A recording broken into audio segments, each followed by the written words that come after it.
Bien, hermanos, recuerden, hermanos, que ya hace varios domingos hemos venido desarrollando nuestra serie en busca de la santidad y hemos visto, hermanos, y muchas cosas que nosotros quizás no sabíamos en nuestra responsabilidad de crecer en esto, en este aspecto, en esta virtud.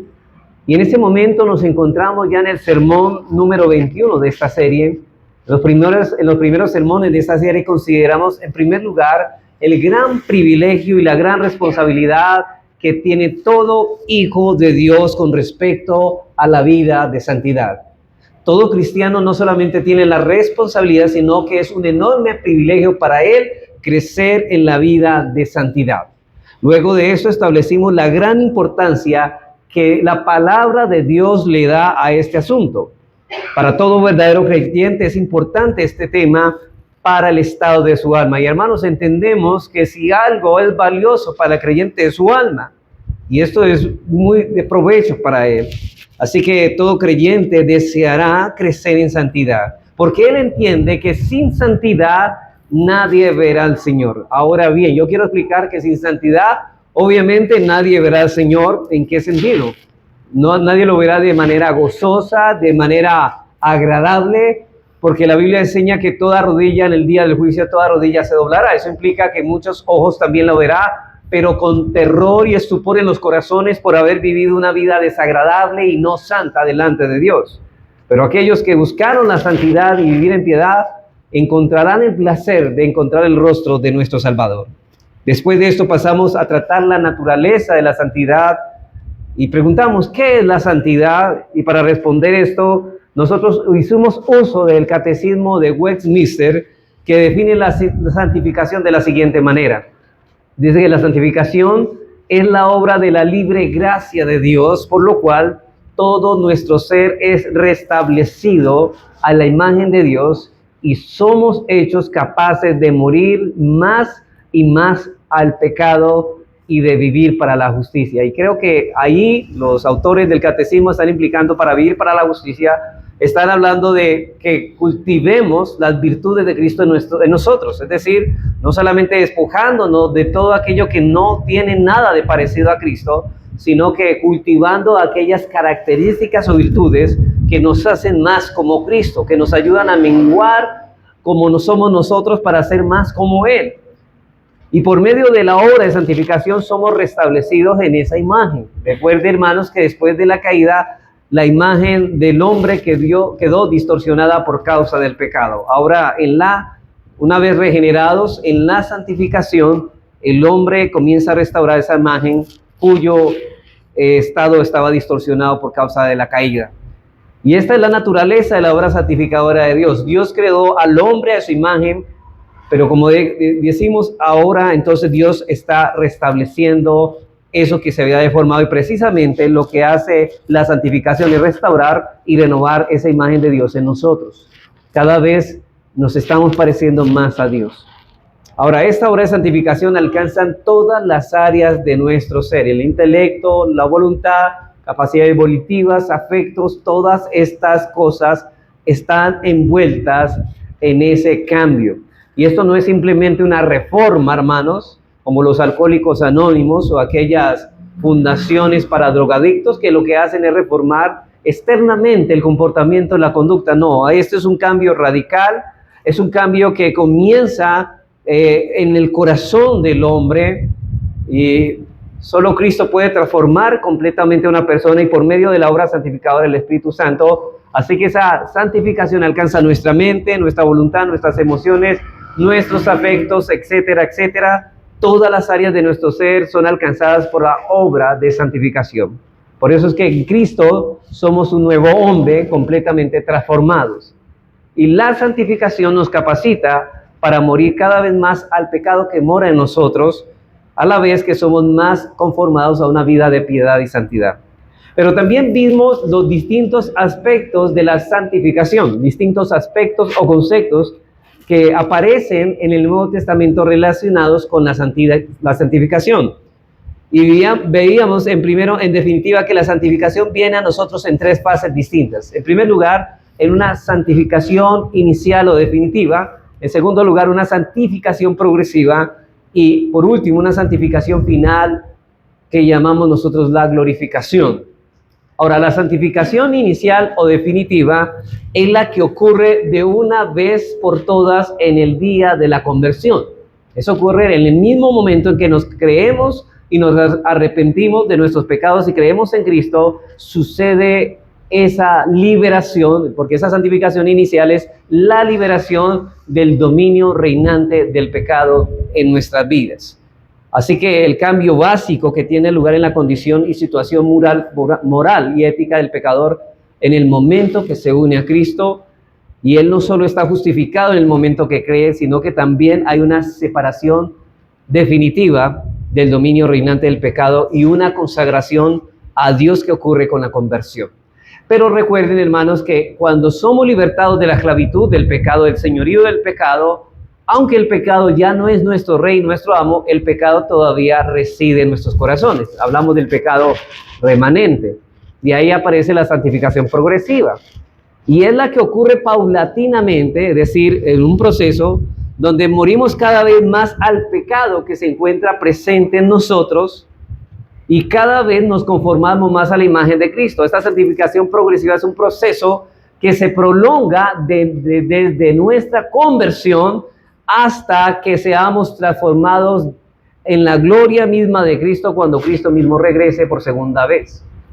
Y la santificación final es aquella que alcanzaremos en el día final cuando nuestros cuerpos sean glorificados. Recuerden que en ese momento el pecado será totalmente erradicado completamente de nuestras vidas y ya no tendremos pecado, así que ya no tendremos que lidiar nunca más con el pecado y la lucha que teníamos nosotros terminará. Por eso es que la iglesia, a este lado de la eternidad, se llama la iglesia militante. ¿Por qué? Porque hay una batalla de la fe, hay una lucha que seguimos combatiendo y esa lucha se acabará en el día de la santificación, en la santificación final, que es lo que llamamos la glorificación. Ahora bien, estas tres fases de la santificación, el apóstol Pablo da un texto donde menciona las tres en un mismo versículo. Veamos Romanos 6:22, donde Pablo menciona estos tres aspectos de la santificación. Dice aquí, Romanos 6:22, mas ahora que habéis sido, note esto, libertados del pecado. Está hablando de la santificación inicial. Y hechos siervos de Dios, tened por vuestro fruto la santificación. Y aquí ya está hablando de la santificación progresiva. Y como fin, la vida eterna. ¿Y qué es la vida eterna? La santificación final. Así que en la santificación inicial el pecado ya no tiene dominio sobre nosotros, pero sigue morando en nosotros. Y esta es la razón por la que el cristiano permanece en esa lucha constante contra el pecado, porque aunque ya no es su rey, ahora es nuestro enemigo. Y esa lucha es mortificar el pecado remanente y desarrollar aquellas virtudes del carácter de Cristo, es decir, empieza una santificación progresiva que culmina cuando partamos de este mundo.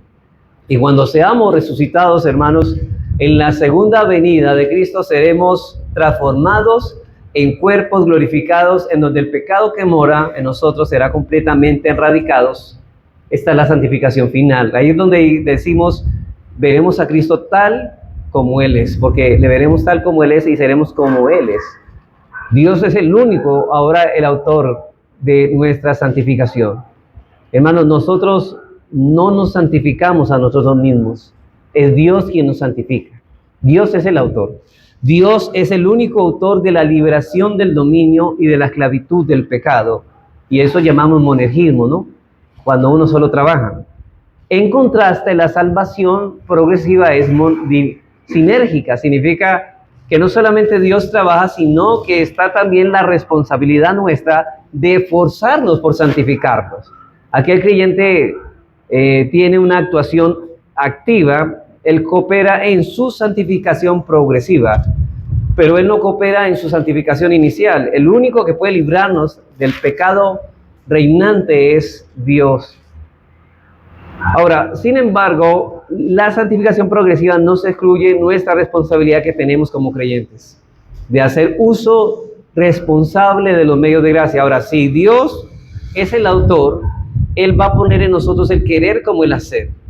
pero nosotros debemos esforzarnos responsablemente en hacer un uso debido de los medios de gracia que Él nos ha provisto.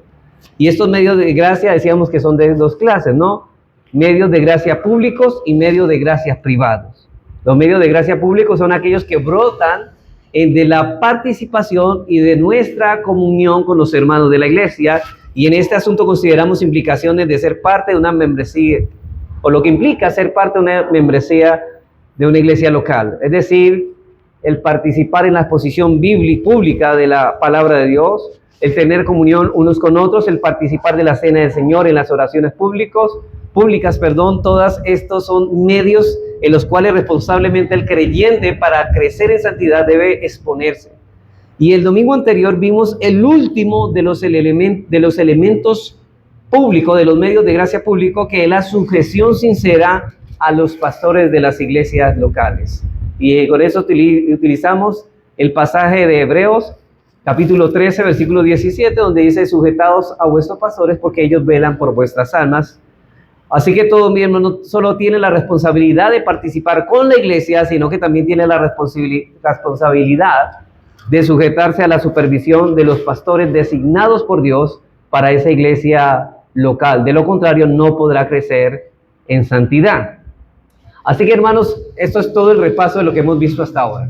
Ahora, ¿por qué hago este repaso? Porque ahora, en este día, vamos a hacer del paso. Ya vimos todos los 5 medios de gracia públicos y ahora vamos a pasar a los medios de gracia privados, en los cuales debemos usarlos responsablemente para crecer en nuestra santidad. Así que hoy empezaremos a estudiar los medios de gracia privados y estamos hablando de aquellos que se realizan en nuestra relación personal con el Señor. Y aquí debemos tener un equilibrio, hermanos. Si queremos crecer en santidad, debemos con fidelidad hacer uso de los medios de gracia públicos de santificación. Debemos ser parte de una iglesia local, siendo fieles al asistir a los cultos de la iglesia. Debemos someternos sinceramente a la supervisión pastoral de esa congregación, pero de la misma manera tenemos la gran responsabilidad de usar con fidelidad los medios de gracia privados que Dios ha dispuesto para su pueblo. Y vamos a mirar el primero, y hoy vamos a tratar con el primero, y es la lectura personal de las Escrituras. Hoy vamos a tratar con el medio de gracia privado. El primero es la lectura personal de las Escrituras.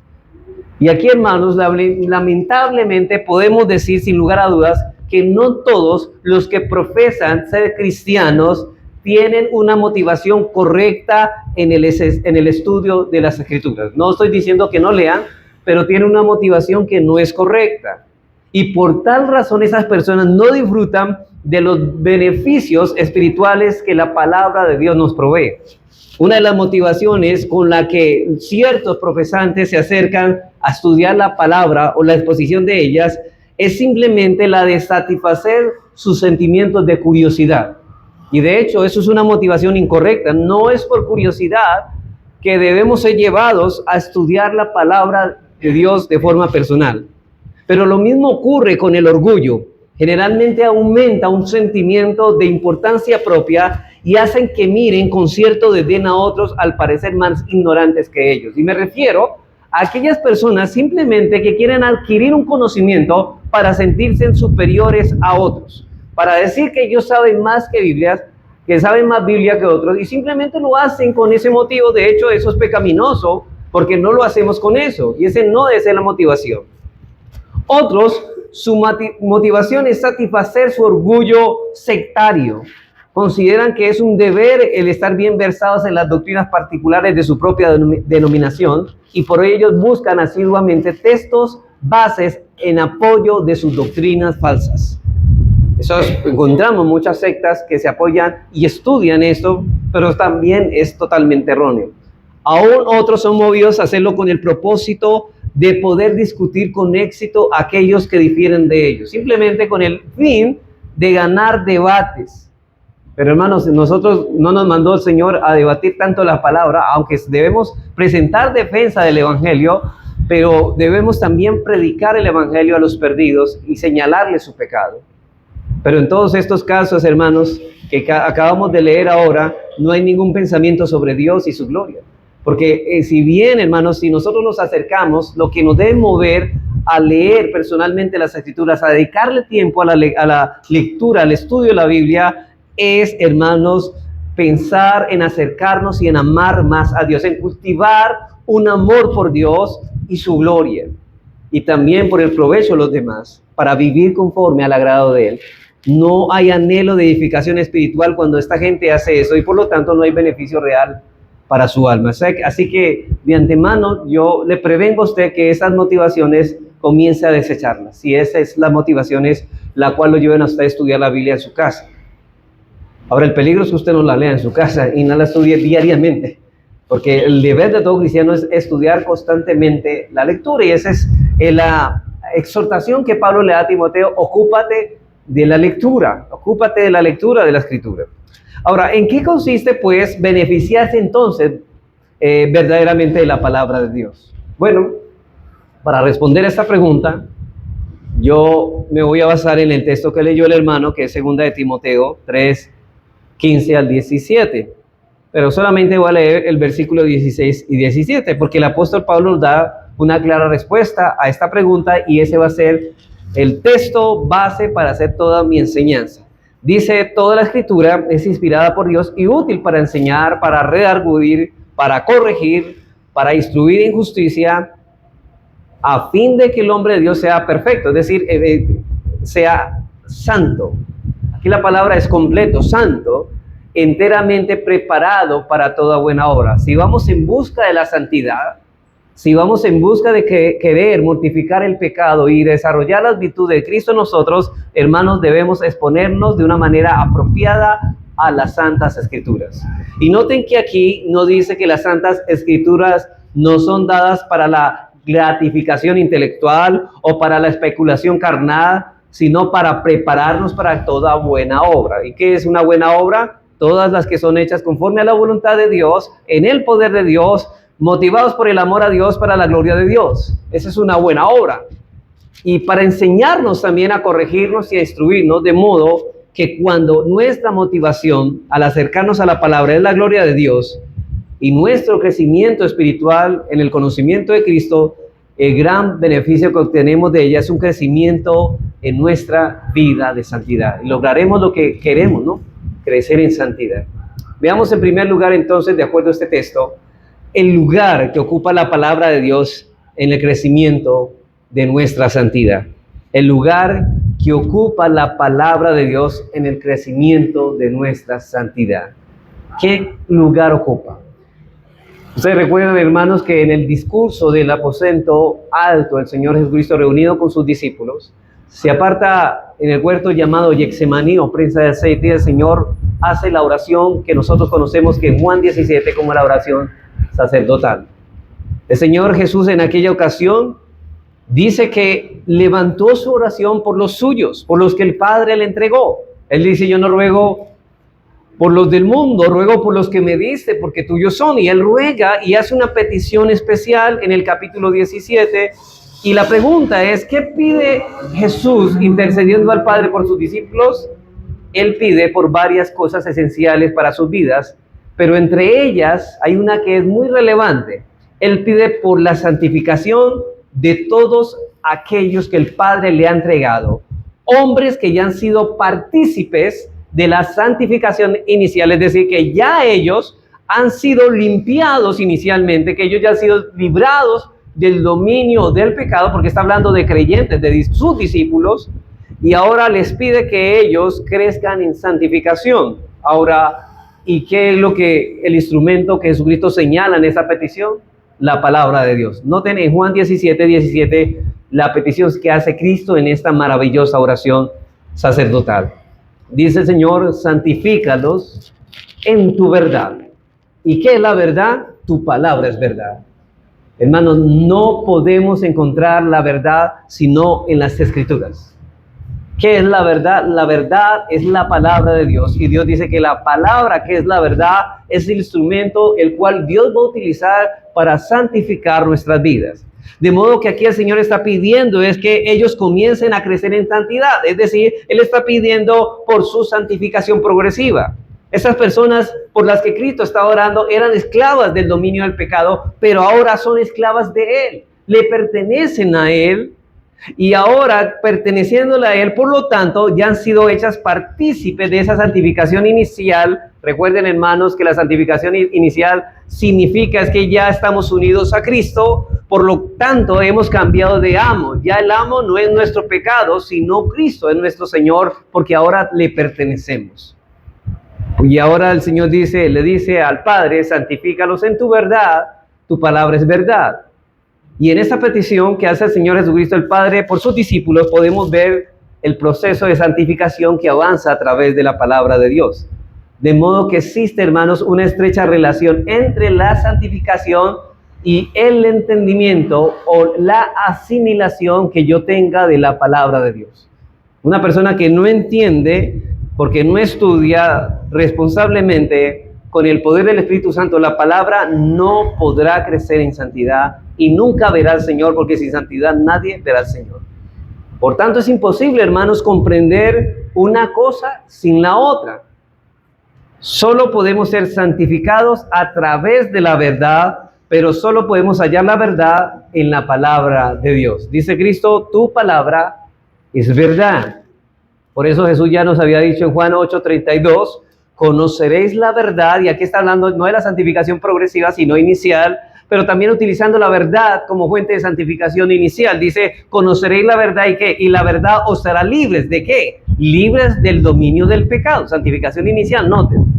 Pero ahora, esa palabra misma que nos santificó inicialmente, cuando éramos esclavos del pecado, ahora esa misma verdad contenida en la palabra de Dios es el mismo instrumento que Dios va a usar para santificarnos de manera progresiva. La verdad de la palabra de Dios produce libertad de la esclavitud del pecado, y todo aquel que ha conocido la verdad ya ha sido santificado por la palabra. Por eso el mismo Cristo, más adelante en la parábola de la vid verdadera, le dice a sus discípulos, ya ellos han sido santificados inicialmente, ya han sido libertados del pecado por la verdad. Y como lo dice Cristo, en Juan 15:3 Él dice lo siguiente, ya vosotros estáis, note eso, ya estáis limpios. ¿Por qué? Por la palabra que os he hablado. Existe una estrecha relación entre la santificación y la palabra de Dios, que cabe en nuestra mente que no cabe en nuestra mente, más bien una cosa sin la otra. Sin palabra no hay santidad. Sin la palabra de Dios no hay santidad. Es el instrumento que Dios le ha placido utilizar, el elemento central para crecer en santidad.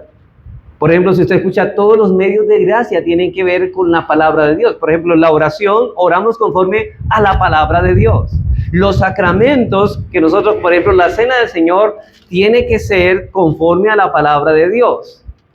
La exposición, obviamente, la palabra es un medio de gracia, pero lo hacemos, obviamente, en la predicación de la palabra. La verdad de Dios se halla en la palabra de Dios, así que no podemos crecer en santidad si descuidamos el exponernos a la palabra de Dios. La palabra de Dios es el instrumento para hacer morir el pecado. La palabra de Dios es el instrumento para desarrollar esas virtudes que solamente se encuentran en Jesús si realmente queremos parecernos a Él. La verdad nos hace libre. Y para el gran teólogo John Owen, él dice que la cruz de Cristo es el mensaje central de la palabra de Dios y el poder que hace morir el pecado. Es la verdad principal y liberadora. Poner la mirada o la mira aquí, dijo él, es la vía principal para hacer morir el pecado. ¿Quién es? La palabra del Señor. Y resulta, hermanos, que la santificación es mortificar el pecado. En segundo lugar, hermanos, veamos la manera en que la palabra de Dios opera en nuestra santificación. Bueno, después de mirar lo que la Biblia hace, ahora la manera en que la palabra de Dios opera en nuestra santificación. ¿Cómo es la manera, el modo? Ahora, ya viendo que la palabra es el instrumento por excelencia, el elemento central que Dios utiliza para santificarnos, ¿cómo es la manera en que opera la palabra de nosotros para nuestra santificación? Vamos a 2 Timoteo 3:16 de nuevo. Dice así, Veamos desde el 15. Dice Pablo a Timoteo, dice que desde la niñez has sabido las sagradas escrituras, y note eso, las cuales te pueden hacer sabio para salvación. O sea que la Biblia, la palabra de Dios, es indispensable, necesaria para que alguien sea salvo. Nadie se va a hacer salvo por ver milagros, nadie va a ser salvo por ver muertos que resucitan. No, la persona que va a ser salva, el único instrumento que Dios utiliza para traer a una persona a la salvación va a ser la palabra bendita y gloriosa del Señor, porque la fe viene por el oír y por el oír la palabra. Así que la salvación por la fe que es en Cristo Jesús, dice Pablo a Timoteo. Versículo 16, toda la escritura es inspirada por Dios y útil para enseñar, para redarguir, para corregir e instruir en justicia, a fin de que el hombre de Dios sea perfecto, enteramente preparado para toda buena obra. Aquí Pablo nos enseña en este texto que la palabra de Dios no solamente es útil para nuestra salvación, sino que también es útil para nuestra santificación. Y lo primero que dice Pablo aquí es que es útil ¿para qué? Para enseñarnos. Útil para enseñarnos. Hermanos, la palabra de Dios nos ayuda a expulsar de nuestras mentes esos conceptos erróneos del mundo que nos mueven a vivir de una forma equivocada y errónea, ya que no nos deja tener conceptos claros de Dios, de nosotros mismos, de esta vida y de la vida venidera. Por causa del pecado, nuestro entendimiento ha sido entenebrecido. Nosotros traemos conceptos errados, hermanos. Por ejemplo, y afectos errados. Y es irracional que el hombre, aunque él dice que se ama demasiado, y realmente el hombre se ama más de lo que se debe amar, pero su amor es irracional y termina amando lo que lo destruye. Por ejemplo, hermanos, es irracional que el hombre ama el pecado, que es lo que trae miseria, una vida sin contentamiento y lo lleva a la destrucción. ¿Cómo vamos a amar lo que nos acaba? Hermanos, ¿cómo puede la persona amar el alcohol, las drogas y todo esto cuando estas cosas destruyen su propia vida? Eso es una locura. Pero realmente por causa de que nuestra mente ha sido entenebrecida, por causa del pecado, ahora necesitamos la luz de Cristo para ordenar y entender, hermanos, realmente las cosas como son. Realmente, hermanos, entender tener un concepto claro de quiénes somos nosotros, de qué es el pecado y ponerlo en su justa dimensión, qué es esta vida, qué es la vida venidera y quién es Dios. Porque la gente toma el pecado con un concepto muy liviano y para ellos más grandes son las consecuencias del pecado que el mismo pecado. Hermanos, muchas personas vienen en un arrepentimiento falso buscando librarse de las consecuencias de su maldad, pero sin desear apartarse de su maldad. ¿Y por qué eso? Porque estas personas tienen un falso concepto del pecado, tienen un falso concepto de sí mismos. Por eso personas dicen que merecen más, por eso personas son autocompasivas, autocomisericordias. ¿Por qué? Porque ellas viven centrándose en ellas mismas, porque tienen un concepto falso de ellas. Ellas piensan que son buenas, cuando realmente son tan malas que lo único que todos nosotros merecemos es la condenación eterna. Así que esta palabra de Dios nos enseña y nos ayuda a tener conceptos claros de la vida. Nos enseña a ver la vida claramente como debe ser vista. Es el entendimiento de la verdad que nos conduce a la santidad. Dice el Señor, santifícalos en tu verdad, tu palabra es verdad. Es por la renovación de vuestro entendimiento que somos transformados de gloria en gloria. Pablo tuvo que decir, después de decir que nosotros debemos presentarnos a Dios en adoración como sacrificio vivo.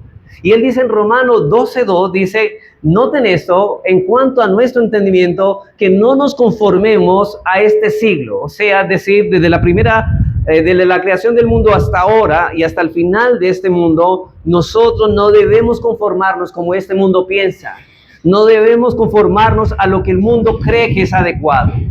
Porque lo que ellos piensan que es correcto es incorrecto. Ellos llaman bueno a lo malo y malo a lo bueno.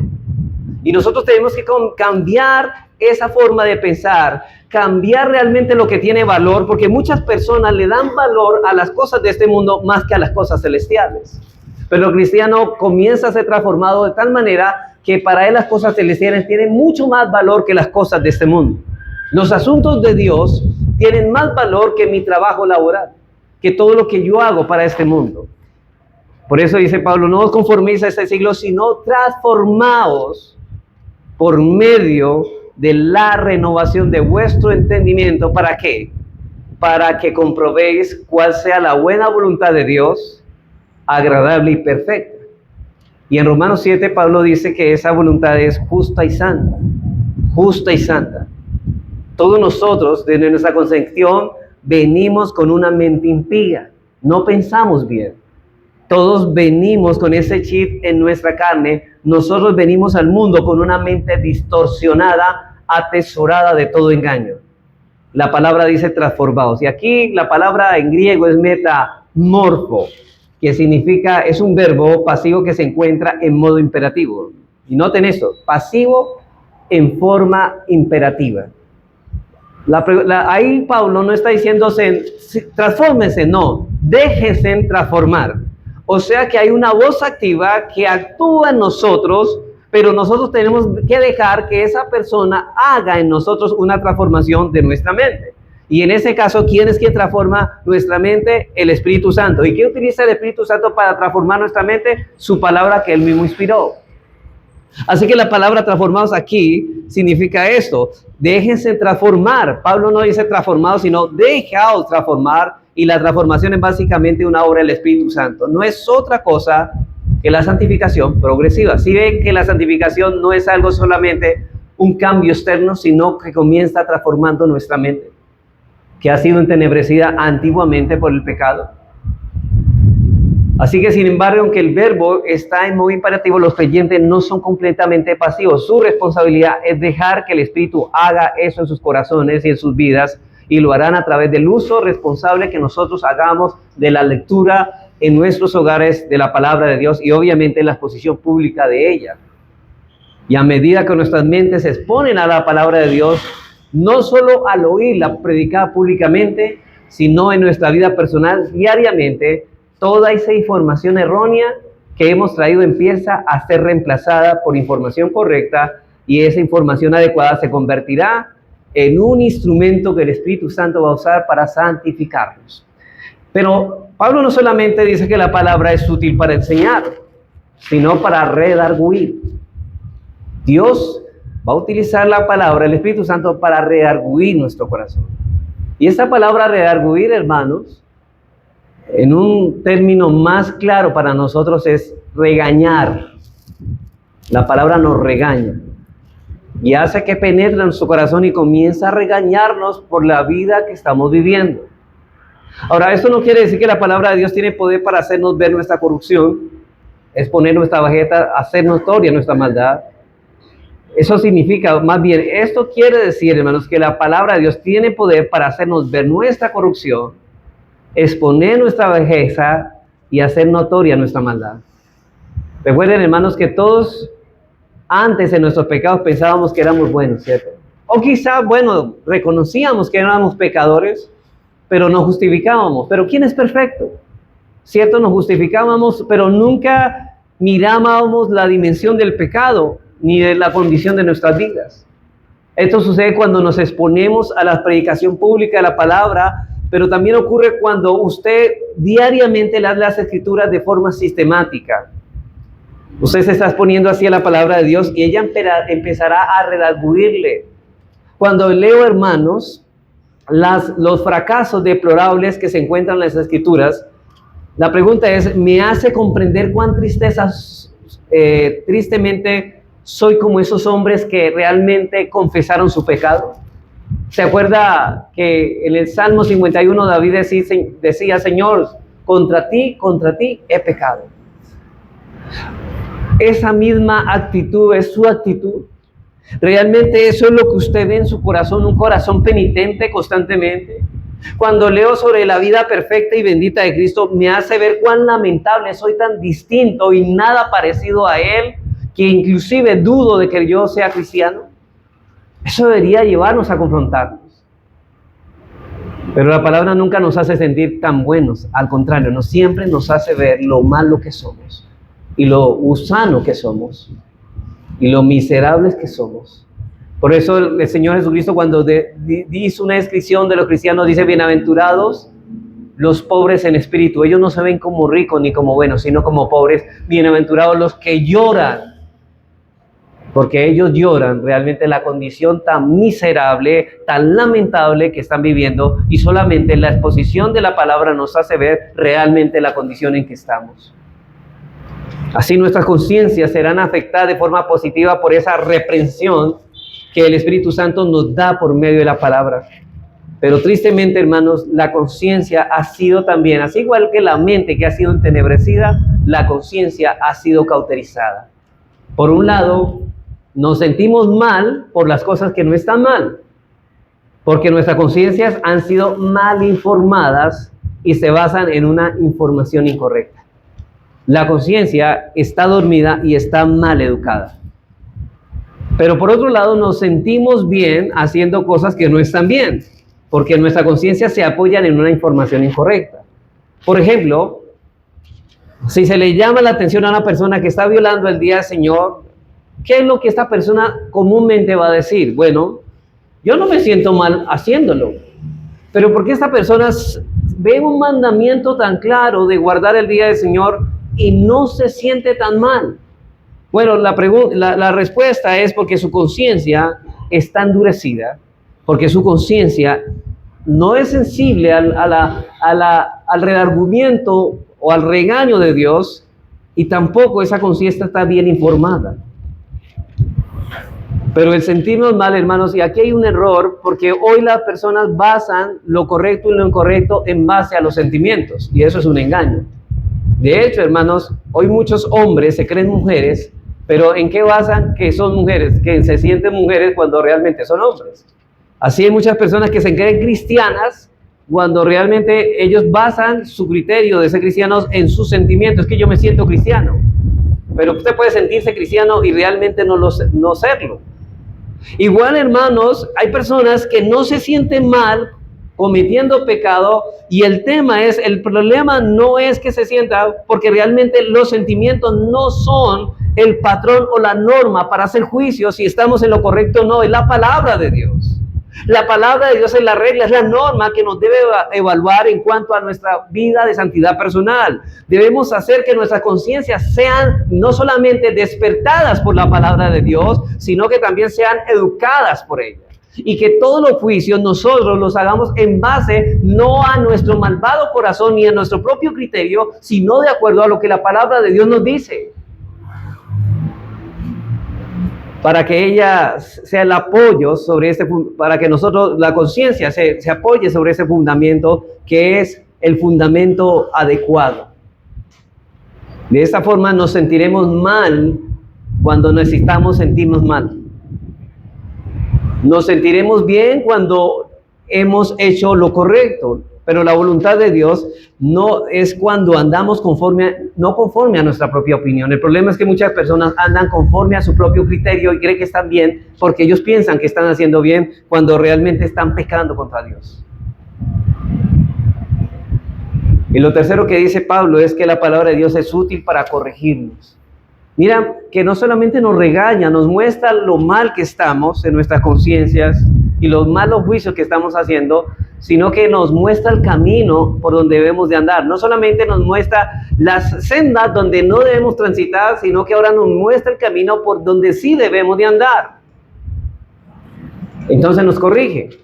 Aquí la palabra de Dios no solo nos muestra lo que estamos haciendo mal, sino que además nos señala la senda correcta en la que debemos caminar. Por eso el salmista decía: Jehová me guiará por sendas de justicia. ¿Por qué? Por amor de su nombre.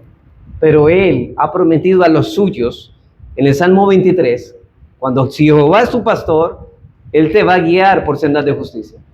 ¿Y cómo te va a mostrar esas sendas de justicia? Te las va a mostrar por medio de su palabra. Ahora, las sendas de justicia no es hacer lo que yo pienso que está bien, sino lo que Dios dice que está bien. Y por último, lo que dice Pablo es que la palabra de Dios es útil para instruirnos en justicia. La palabra de Dios nos conduce por el camino de la piedad, para que conozcamos cómo obrar piadosamente en cualquier circunstancia. La piedad está basada en la santidad. Si una persona no busca santidad, no puede ser piadosa. Porque la piedad es la forma en que yo pongo por práctica la santidad que estoy desarrollando. Así que va de la mano. Usted no puede ser piadoso si no está buscando la santidad. La Biblia dice que uno debe ser piadoso. La palabra de Dios nos enseña cómo debemos vivir la vida, cómo debemos tratar a nuestras esposas. No amamos a nuestras esposas a nuestra manera. Las esposas como deben. La Biblia misma nos señala, mire, esposas, ustedes deben saber cómo deben respetar a sus maridos, tratar a sus esposos. Ustedes deben respetarlo. Nos enseña cómo criar a nuestros hijos. No es como el mundo nos dice cómo debemos criarlos. Es como Dios dice. Lo mismo a los hijos, cómo deben obedecer a sus padres. La palabra de Dios señala esto. O cómo debemos de orar, etcétera, etcétera. Todo lo que necesitamos saber para glorificar a Dios en nuestras vidas está revelado en las Escrituras. Todo lo que necesitamos para nuestra salvación, para nuestra santificación, para nuestra lucha constante contra el pecado está en la palabra de Dios. De allí la advertencia de Proverbios 3:5, que nos dice, fíate de Jehová de todo tu corazón, y no te apoyes en tu propia prudencia. Y versículo 6, reconócelo en todos tus caminos, y Él enderezará tus veredas. Es decir, usted quiere caminar por la senda de justicia, no se fíe de su propio corazón, no se fíe de su propio criterio. Bueno, habiendo visto ya el lugar que ocupa la palabra de Dios en el crecimiento de nuestra santidad y la manera en que la palabra de Dios opera nuestra santificación, veamos ahora en tercer lugar la necesidad de asimilar la palabra para que ésta pueda ayudarnos a nuestro crecimiento de santidad. La necesidad de asimilar la palabra para que ésta pueda ayudarnos a nuestro crecimiento de santidad. Ahora bien, hermanos, hay muchas personas que piensan que leer la Biblia es leer la Biblia solamente. Usted puede comer, pero no masticar. Y eso no trae provecho, ningún bien para su cuerpo. De la misma manera como los alimentos, hermanos, contribuyen al bienestar de nuestros cuerpos cuando son asimilados por el sistema digestivo. Nosotros tenemos un sistema digestivo, comemos, y si él trabaja bien va a absorber muchos nutrientes. Ustedes notan que todo lo que comemos no sirve, sino que hay muchas cosas que son desechadas, pero el cuerpo se encarga de traer nutrientes para el provecho del cuerpo, para coger fuerza, para alimentarnos. Las Escrituras, asimismo, son provechosas para nuestra vida espiritual, no solo cuando son leídas, sino cuando son asimiladas. Hay que masticar, reflexionar y meditar lo que estamos leyendo. Hermanos, no es tener un espíritu ligero, y yo la verdad, hermanos, yo no estoy de acuerdo con esos sistemas de lectura de la Biblia en un año. Cuando usted lee 4 capítulos en un día, la pregunta es, ¿qué provecho le da leer 4 capítulos cuando muchas veces son extensos? La verdad, no podemos reflexionar y meditar mucho en ello porque es mucha información. Es mejor coger un capítulo solamente y meditar en ese capítulo y extraer y reflexionar y alimentarnos de ella. Así que, de la misma manera, hermanos, nosotros utilizamos la Escritura para provecho espiritual, asimilándola. Dice en el Salmo 119, 10 y 11, dice el salmista, preocupado por su vida de santidad, dice lo siguiente: con todo mi corazón te he buscado, note esto, no me dejes desviarme de tus mandamientos. No es que yo incumpla tus mandamientos, pero como él dice, ¿con qué él hace para que esto no ocurra? Mire que él no solamente lo pide, sino que él responsablemente hace algo. Dice, en mi corazón he guardado tus dichos, ¿para qué? Para no pecar contra ti. Queremos guardarnos de la tentación y salir victorioso frente a esto. Debemos guardar la palabra en el corazón. Pero ¿cómo se guarda la palabra de Dios en el corazón? Hermanos, y aquí yo quiero aclarar, guardar la palabra no es memorizándola. Hay veces a los niños los ponemos a memorizar, pero los niños ni saben qué es lo que están diciendo cuando repiten y repiten un versículo, pero ni entienden lo que están hablando. La idea es que ellos asimilen y entiendan lo que están diciendo y cómo para ellos lo que está contenido, lo que ellos están diciendo es precioso y valioso para ellos. Aquí vemos que el salmista no solamente ora por su santidad, él también cumple con su responsabilidad de guardar la palabra de Dios en su corazón. Y aquí no estamos hablando solo de leerla 15 minutos al día, ni siquiera de memorizarla, sino de guardarla, es decir, de una forma correcta, es exponernos a ella de forma reflexiva y cuidadosa, meditándola. O sea que los dientes del espíritu es la reflexión y la meditación. No coma entero, mastique la palabra. ¿Y qué va a hacer para masticarla? Reflexione y medite en lo que usted está leyendo. La pregunta es, ¿cómo entonces vamos a aplicar la palabra a nuestras vidas? Bueno, nuestra capacidad de meditar son el sistema digestivo de nuestra alma. Si no reflexionamos y meditamos en la palabra, en realidad no estamos aprovechando la palabra de Dios y usted perdió el tiempo solamente leyendo, porque no es solamente leerla, es reflexionar y meditar en ella.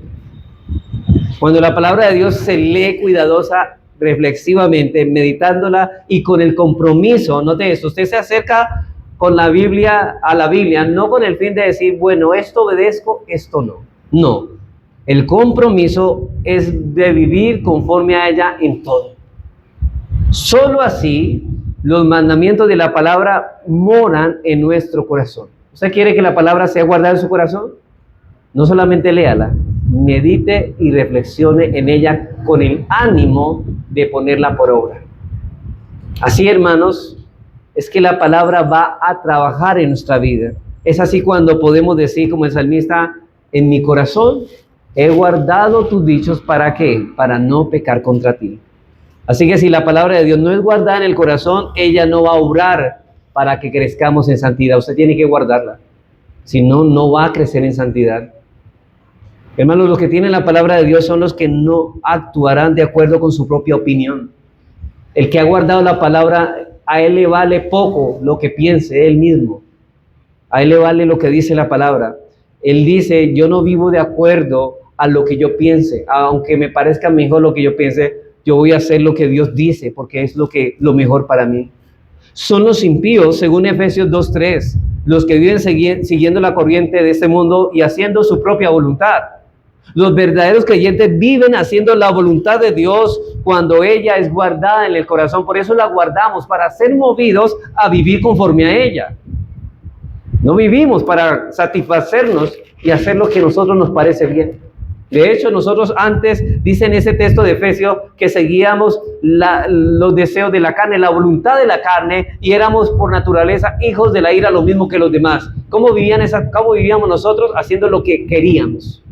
Pero Dios dice, un momento, Dios dice que nos dio vida cuando estábamos muertos en vuestros delitos y pecados. Y por último, hermano, vamos a mirar por último ciertas pautas que nos ayudarán en cómo podemos atesorar la palabra de Dios en nuestro corazón. Ya dijimos que debemos guardarla, pero ahora vamos a mirar qué pautas son necesarias para que podamos atesorar la palabra de Dios en nuestro corazón. Primero, vamos a mirar la primera pauta. Debemos leerla todos los días, o sea, diariamente. No, hay una excusa que podemos nosotros suscitar en nuestro corazón y es esta. Hoy no va a leer la Biblia en la casa porque ya la leímos en la iglesia. No, hermanos, eso no exime nuestra responsabilidad. Las devociones públicas no eximen la responsabilidad privada. Si yo la escuché acá, también debo leer como sistemáticamente la estoy leyendo. Es decir, si yo estoy, por ejemplo, estudiando el Evangelio de Juan y hoy me corresponde el capítulo 4, estudiar lo que voy a hacer hoy, con más veras en el día del Señor, voy a acercarme a las escrituras de Juan 4 y voy a meditar sobre ello. Entonces debemos leerlas todos los días, debemos leer con diligencia diariamente la palabra de Dios para que de esa forma podamos, note esto, podamos crecer en el temor a Dios. En Deuteronomio 17:19, Dios instruyó a los judíos acerca de la instalación de un rey sobre ellos. Y una de las cosas para instalar a un rey es que esos reyes estuvieran todos los días dedicados a leer la palabra de Dios. Vamos ahí en Deuteronomios 17, 19. Deuteronomios 17, 19 dice así: y lo tendrá consigo, y note esto lo que le pide a estos reyes, y leerá en él todos los días de su vida, para que aprenda a temer a su Dios. ¿Para qué más? Para guardar todas las palabras de esta ley y estos estatutos para ponerlos por obra. Hermanos, ¿para qué debemos leer la palabra de Dios todos los días? Para que tengamos temor de Dios. Una persona difícilmente tendrá temor de Dios cuando no hace un uso diario de la lectura de la palabra de una manera apropiada, ni también no tendrá deseos de ponerla por obra. Una persona que escudriña y medita en la palabra, Dios hará que en ella brote un deseo por vivirla. Por ejemplo, una persona que dice leer la Biblia en su casa, pero es desobediente a los mandatos de Dios, yo creo que difícilmente o es mentira lo que está diciendo o no está haciendo un uso adecuado de su lectura personal en su hogar. Porque indefectiblemente lo que Dios promete es que Él va a producir en nosotros un temor, y el temor de Dios es el principio de la sabiduría, y la sabiduría es la capacidad de poner por obra el consejo de Dios. Y si usted no tiene esa capacidad es porque no hay temor, y si no se ha producido temor es porque usted no está leyendo todos los días de su vida la palabra de Dios de manera adecuada. Así que si deseamos crecer en santidad, debemos diariamente apartar un tiempo específico, no el tiempo que nos sobre, sino sacar un tiempo, hermanos, para exponernos a la palabra de Dios personalmente. Cristo nos ordena en Juan 5:39, y esto con respecto a conocer más a Cristo. ¿Quieren conocer más a Cristo? Sí, el cristiano desea conocer más a Cristo. Dice que debemos escudriñar las Escrituras, porque en ellas creemos que tenemos la vida eterna y crecemos en vida eterna, y ellas son las que testifican de Él, de Cristo. Así que leer la palabra de Dios es una necesidad como comer, respirar y dormir. Yo sé que ustedes le dirían, bueno, ningún médico le daría esta recomendación, ni usted la acataría. Usted no va a comer durante un año. Bueno, eso nadie lo aceptaría, porque ¿qué pasaría? Obviamente va a morir. O no va a respirar por el resto del día. Tampoco. O no va a descansar por un año. O sea, no va a dormir. No, usted sabe que eso es en detrimento de su cuerpo. Pero hermanos, así mismo como usted no puede permitirse abandonar estas cosas que son necesarias para el provecho del cuerpo, ¿por qué entonces deponemos las cosas que son necesarias para sostener la vida espiritual, que es la lectura de la palabra, el alimento espiritual? Jesús mismo dijo, no solamente de pan vivirá el hombre, sino de toda palabra que sale de la boca de Dios. Lo que podemos decir, hermanos, es que una persona que no tiene hambre de la palabra realmente es que está muerto espiritualmente, porque los muertos no les da hambre porque están muertos.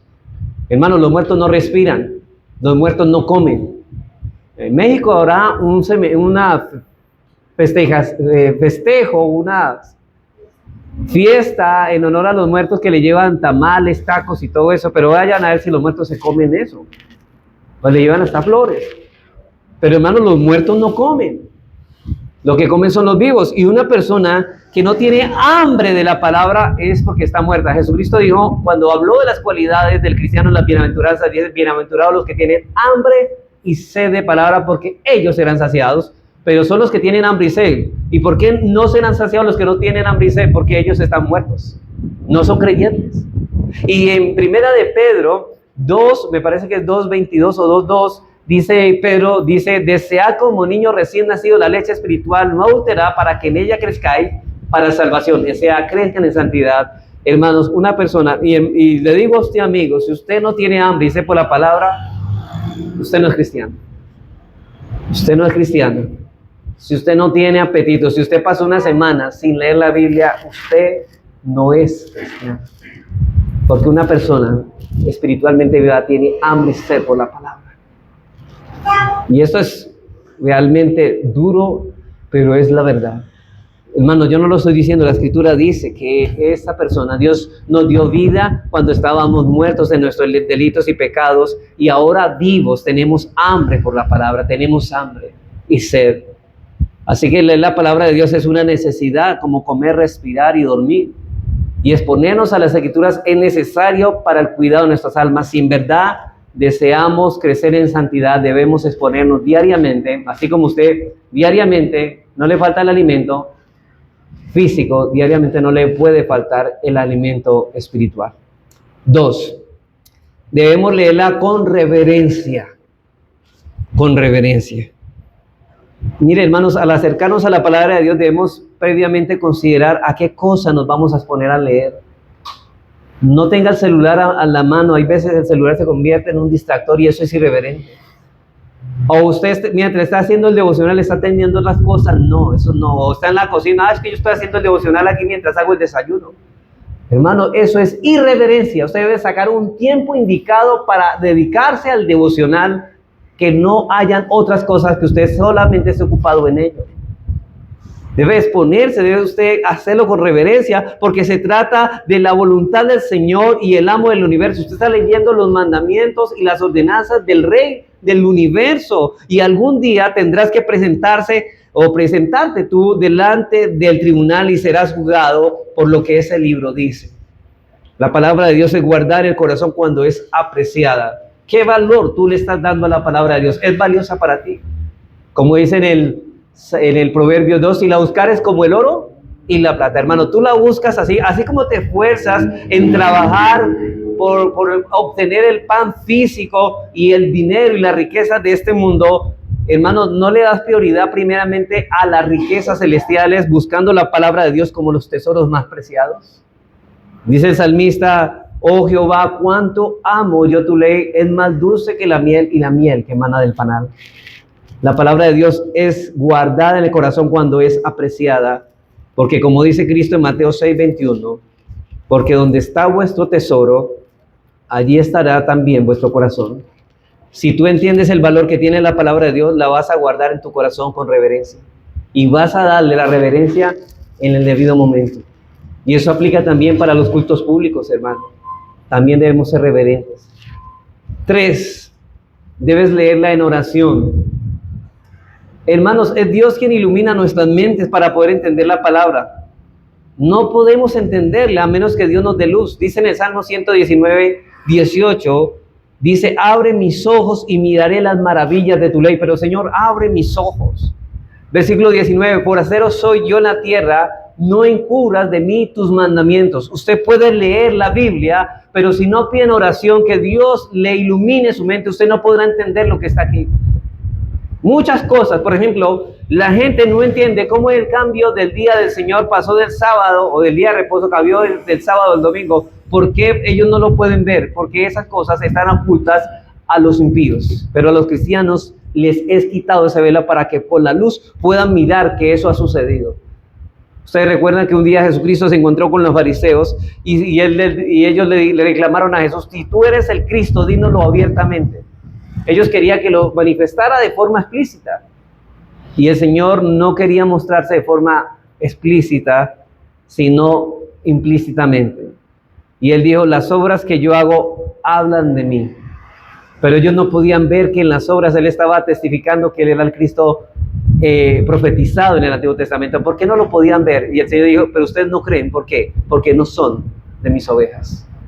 Mis ovejas oyen mi voz a través de la palabra y me siguen. Hacen todo lo que yo les digo porque son mis ovejas. Y en Juan 17, cuando leímos ese pasaje al principio, las ovejas son los por los que Jesucristo está orando.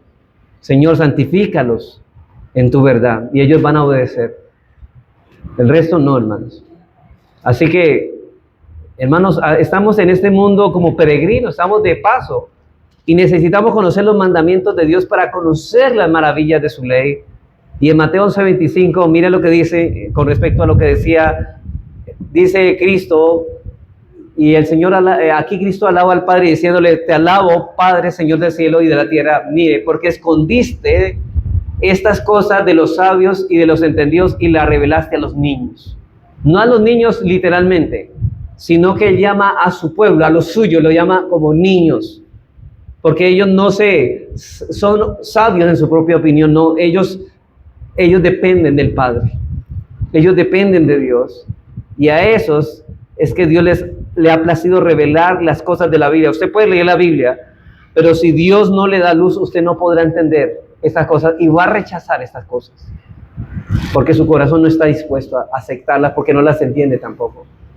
Dice en 1 Corintios 2:14, porque el hombre natural no percibe las cosas que son del Espíritu de Dios, porque para él son locura y no las puede ¿qué? Entender, porque sean discernidas espiritualmente. ¿Y qué pasa con su espíritu? Está muerto.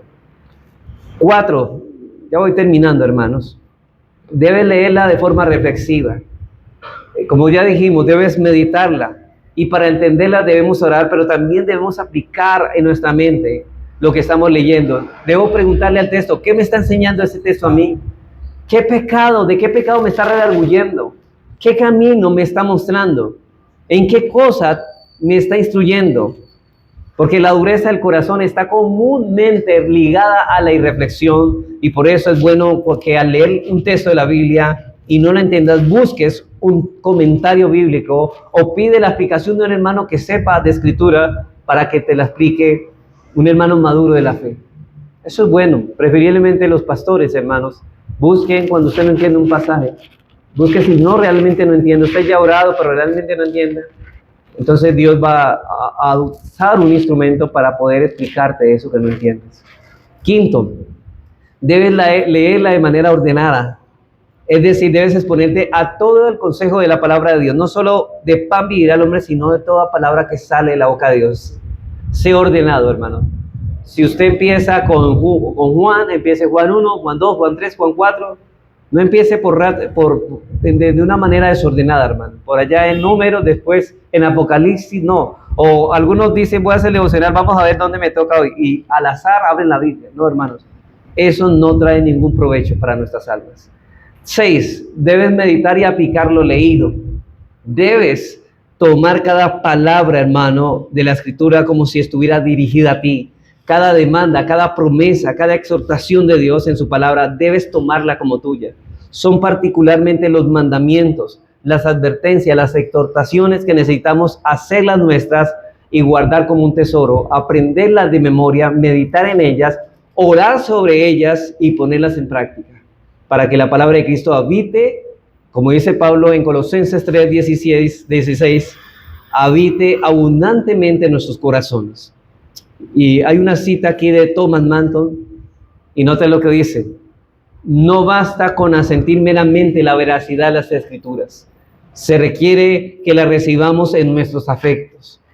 Es de mayor solemnidad el notar que el Espíritu Santo especifica como base de apostasía el que no recibieron el amor de la verdad para ser salvos. Dice que una de las señales de apostasía es cuando no recibimos la palabra de Dios tal como es para vivirla.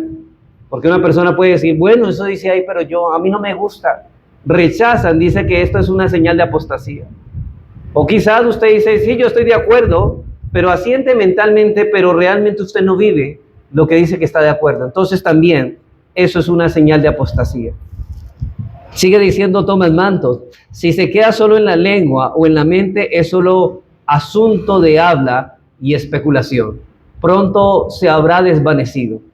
Y dice, la semilla que permanece en la superficie pronto es comida por las aves del cielo. Por tanto, escóndela en la profundidad, que del oído vaya a la mente, de la mente al corazón, que se sature más y más. Solo cuando prevalece como soberana en el corazón, la recibimos con amor. Cuando la palabra para nosotros es más importante que nuestra propia opinión. Cuando es más querida que cualquier otro deseo, entonces la palabra de Dios vive y permanece para siempre en nosotros. Hermanos, nada más nos guardará de las infecciones de este mundo, nada más nos librará de las tentaciones de Satanás y será tan efectivo para preservarnos del pecado como es la palabra de Dios recibida con afecto, como dice el salmista en el Salmo 37:31, dice la ley de su Dios, y habla del creyente, está en su corazón. ¿Dónde está? En su corazón. Por tanto, sus pies no resbalarán, no apostatarán.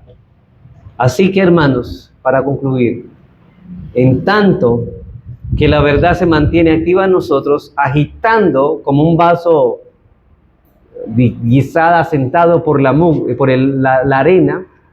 Así la palabra agita nuestras conciencias y comienza a ver la condición real de nosotros.